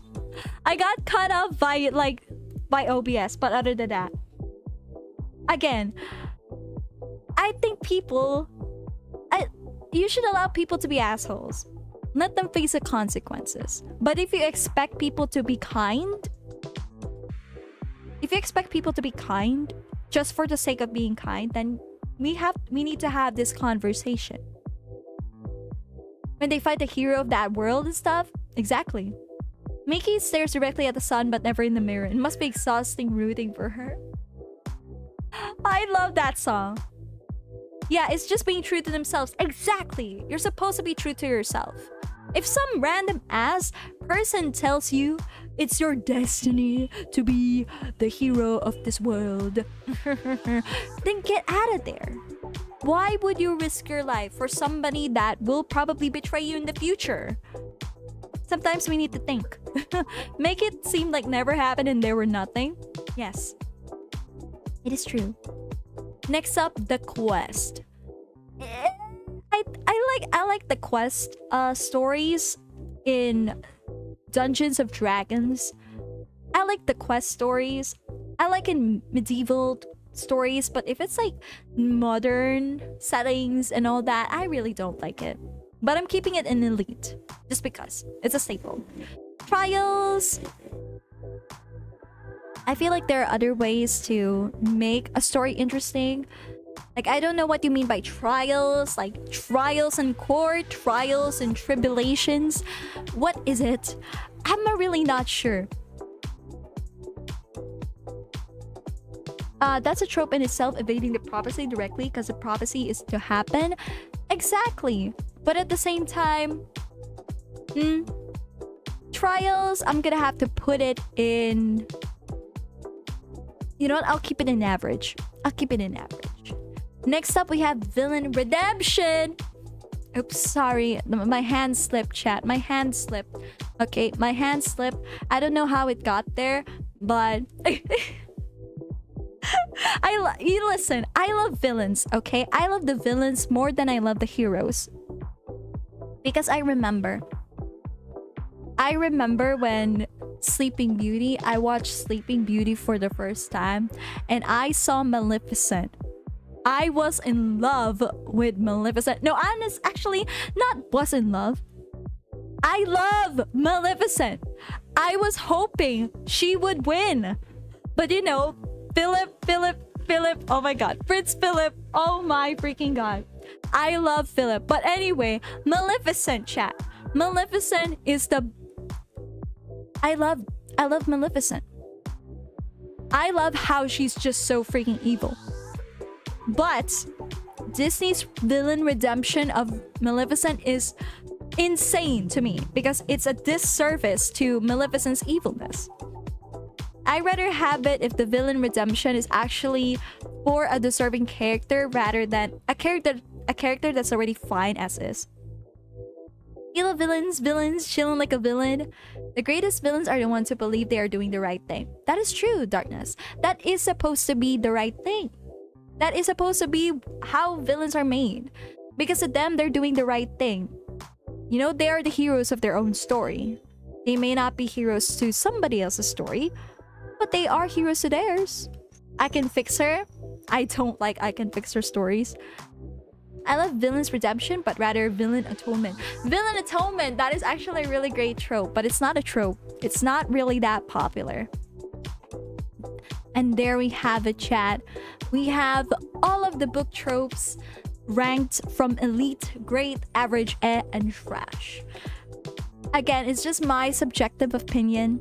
It's not holy grail. It's not a holy grail of opinions, unlike most of the ones that I like. But this is what I feel. This is what I love writing about. And unfortunately, fake dating, outcast, and secretly royal is not one of them. Grr. Okay, to be fair, I was kind of biased with the secretly royal just because it doesn't happen to me in real life, okay? I hate this because it doesn't happen to me in real life. So, it's there. I'm biased, but hey, can you blame me? Who cares about the heroes? When I get the villains who look so much cooler and have cooler magic, I just love villains. Exactly! The villains are usually better created. Villains' objectives in the story makes a lot more sense than the heroes. Exactly! I never got it. Like, okay, listen. Who are you more bound to trust? Some hero that loves to see the good in everyone, or villains that see the bad in everyone because they know that people are flawed?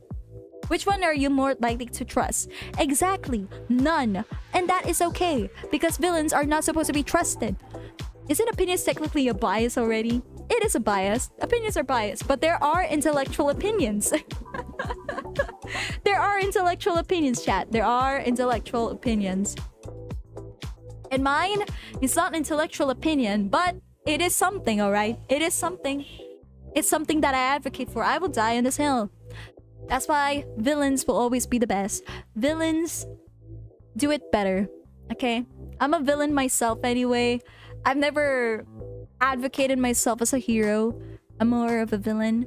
I love playing the villain just because. Listen, it's hard playing the good guy. That much I can accept. Nobody wants to be the good guy because it's difficult. People would love to be villains because it's easy. But people playing as the villains know that they have flaws. And that's why I love about it. That's why I love it. That's why I love it. You know, I love them. Same thing with how I view some emperors and kings. Like a lot of people ask me, at least not a lot of people, but some people have asked me before, like, why is Miki an emperor? Like, there's the term empress. I feel like empress is more suited to her because, you know, she's a girl. But it isn't about that, chat. It isn't about that. It's not about that, chat. There are different weights to... There are different contexts between emperor and empress. And emperor happens to suit me, Miki Astrophel, more. I just love the idea that in order for me to be a great leader, in order to be a good royal, you have to suffer first. You have to make mistakes. And that to me feels good. Feels good of a title to have. I love making mistakes, chat. That much I can say. I don't want that, not for 10 years at least. Chat, this is definitely the Emperor's opinions. We should treat like the code to our hearts. No! Please no! What's your favorite fantasy type with it? Like psychs, big swords, or just magic stuffs, that kind of stuff? My favorite fantasy type of weapon is the hammer. Like, do you know the Warhammer? No, not the game, but the Warhammer, chat. I like bonking people. I like bonking. You know, let me take that out. Let me take out the hammer that I have. I want the fantasy weapon that looks like a hammer. Not that. Oh, this one. I want it to look like this, chat. This. Hold on. Hold on. I want it to look like this. Oh, no, no, no, no, no. No! There we go. I am bonking, chat. The chat is being bonked now. You're getting bonked, chat. The mallet. Warhammers are really cool, to be honest. Cave in your enemies' breastplates. Like Monster Hunter. It is. Hold on. Gotta put myself up there. Bunk! Bunk! Bunk! Bunk! Bunk! Bunk! So stupid. I'm bonking, chat! Hope you're getting Astrophel. I agree, Cyrus. Yes! Warhammers are really cool, but my favorites are sights because they look cool and threatening. Yeah, I get you. Like, sights are supposed to be threatening and really cool and stylish. But I've always loved Warhammers because I love bonky. I love bonky people. Like, I love the idea of just like knocking somebody else out of consciousness. No, Fox! This gave me a good idea. The best fantasy weapon is being a magical book user because you're actually really the sly detective who just punches enemies. Aren't you just referencing... Goddamn, I forgot his name. No! I forgot. Hazo. Yeah, you're referencing Hazo. Ouch, my bones. Help. Alright, chat. Alright. Hold on. Okay, no more bonkies. No more bonkies. There we go. For a fantasy weapon, the bow is also a good weapon if you don't want to get hurt just because you can shoot from far away. And you can always enchant bows to hit and never miss. But I kind of don't want to enchant my bows. Bro, why use a giant sword when you can just punch? Exactly. You can always punch. Listen, Risley is somebody that loves to punch. Okay, I have Risley on my Genshin account, chat. And he never fails to serve. I can't feel my legs. What do you mean you can't feel your legs, Gooks? No. Scythes are definitely a villain weapon. I just really like scythes. That is okay. That is okay. Personally, I like rapiers and same. I like rapiers. Rapiers are good. But I prefer warhammers. But rapiers! Oh my god, rapiers are so good. Just because they're more practical swords than claymores, short swords, and daggers. I don't like claymores. I'm so sorry, Cheese, but I don't like claymores because they're heavy. Why would you want a claymore? You wouldn't be able to enter a tavern. It's just too heavy to carry around. Unless you have a magical pouch, but most of the time you don't, so they're gonna be carried behind your back anyway. It's really weird, I gotta say. But short swords, I don't see why you would carry a short sword when you can carry a sword. And then for the daggers, it's useful as a second weapon, but not the main weapon. As a person who has been collecting weapons, I can agree that I like weaponry. Weaponry is great. I gotta agree. Weaponry is really good. Fantastic. But again, chat, I've never been... Again, I'm not a melee person. I'm not a melee person, chat, so... It doesn't matter whether I like... saviors... No, wait. It doesn't matter if I like rapiers... warhammers, because I don't use it. I'm not a melee person. Like, I use a gun, chat. I use a gun. It's never gonna disappear. Alright? My love for guns is never gonna disappear. So, hold on, let's find that gun. Where's my gun? So, yeah, chat. Guns will always be the best option to have. Guns will always be the best option, chat. Guns. Guns will always be the best option. Why use sword when one use gun? Exactly. I prefer mace, machete. Yes, Space Root. I can agree with that. Machete is also good. I also like the idea of using shields, like just shields, not like Captain America, but just bashing your enemy's skulls with your shield. But isn't that what Captain America does, though? War axes like war hammers, but more direct and less messy. That is true. It's never gonna disappear. Hello there, Shanu. Thank you so much for tuning in today's stream. Exactly. Why use a sword when I can use a gun? Exactly. Exactly. Exactly. Pew pew pew. Pew pew pew pew pew pew pew. Pew pew pew pew pew. Pew pew pew pew pew. Pew pew pew. Oh wait. No, you guys can see that it doesn't have any. Oh my god. Okay. All right. There we go. It's finally in a normal position. Yo, fancy news. Exactly. Why fight when you just go pew? Exactly. Yo, yeah. But Captain America doesn't bash his enemies' skulls with heads. Sadly, he doesn't. But it's a good, you know. I wish I can bash people's heads with a gun as well. But sometimes, you know, there are probably better uses for shields and guns. Okay, I gotta get rid of this arm because I love it so much.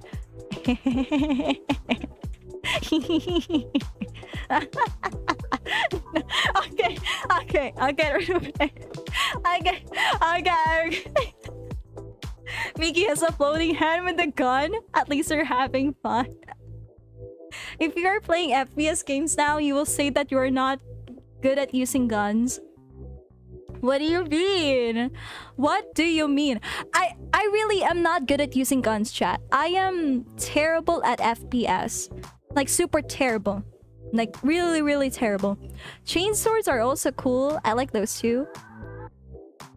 Miki has a floating gun. Have you seen fighter planes? Oh my god, fighter planes are so good. Fighter planes are sexy, chat. Sexy? I mean, fighter planes are so great, chat. I love fighter planes. Miki laughing like a villain for real. Listen, I was just admiring the gun, okay? I was just admiring the gun. Alright? I was. Okay, chat? When you have a cool gun like that, yeah, you just can't help but loosen it, you know? You just can't help it, you know? How many VTubers do you see with this cool gun? Okay, look at it. It's a good pistol, chat. It's a good pistol. Look at that. Amazing. Look how elegant is that, chat. It's elegant, it's sleek, it's perfect. It moves, it's bouncy, and it can definitely shoot. See? It looks great. Oh no, I have it on again. Nice corner. Not Miki sipping for fighter planes. Slip of the tongue. What do you mean? What do you mean? What do you mean slip of the tongue? What? What did I say? What did I say? What did I say? Tell me. Cool pistol, but really hard to reload. It's hard to reload, but it does do the job, you know? It does a job. Okay, I'm activating my blue morphle self, so let's not do that. Let's not do that, alright? Fighter planes are sexy. No! You can definitely shoot for sure, but your aim gonna be making shoot somewhere else. That's cute. Elegant. I'm glad you guys agree. I'm glad that people are agreeing that pistols are elegant. It may be hard to shoot, but it's elegant. It's not practical, but it's elegant. Fighter planes are sexy. Listen. I love planes, okay? I love airports. I love planes. I love all sorts of planes, chat. Elegant. No! Elegant! Elephant. No. Absolutely not. Absolutely not. Okay, chat. Alright, we had a lot of fun together. Thank you so much for tuning in today's stream. I honestly appreciate it. I have a lot of fun reading everybody's fictional works. Thank you so much, everybody. But a steampunk revolver is gorgeous. It is true, I must say. I love airfields and planes. I appreciate the gun, but whose arm? What do you mean, whose arm is that? Are you saying that I stole somebody's arm for... You did not. I arrived way too late, but have a lovely evening, Emperor Miki. Thank you, Shanu. Hope to see you guys next time. Bye-bye.